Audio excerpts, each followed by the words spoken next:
இன்று நாம் பார்க்க இருப்பது எமர்ஜென்சி ஆர்டிகல்ஸ், அவசரகால விதிகள் தொடர்புடையவை. 360, 356, 360. முதல்ல நேஷ்னல் எமர்ஜென்சி 352 பார்க்க போகிறோம். 352 அவசர நிலை பிரகடனம், தேசிய அவசர நிலை. 353 அவசர நிலை பிரகடனத்தின் விளைவு. 354 அவசரகால பிரகடனம் செயல்பாட்டில் இருக்கும்போது வருவாய் பகிர்வு தொடர்பான விதிகளின் பயன்பாடு. வெளிப்புற ஆக்கிரமிப்பு மற்றும் உள் தொந்தரவுக்கு எதிராக மாநிலங்களின் பாதுகாப்பு யூனியன் கடமை. அடுத்து ஸ்டேட் எமர்ஜென்சி 356. மாநிலங்களில் ஜனாதிபதி ஆட்சி அரசமைப்புக்கு இயந்திரம் தோல்வியுறும்போது அமல்படுத்தப்படும்.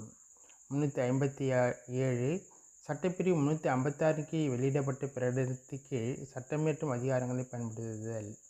358 அவசர நிலைகளின் போது பிரிவு 19 விதிகளை இடைநிறுத்துதல். 359 அவசர காலங்களின் அடிப்படையில் உரிமைகளை அமல்படுத்துவதை நிறுத்துதல். 359A பஞ்சாப் மாநிலத்துக்கு இந்த பகுதியினை விண்ணப்பம் ரத்து செய்யப்பட்டது. ஃபைனான்சியல் எமர்ஜென்சி 360 நிதிநிலை அவசர நிலை. நன்றி.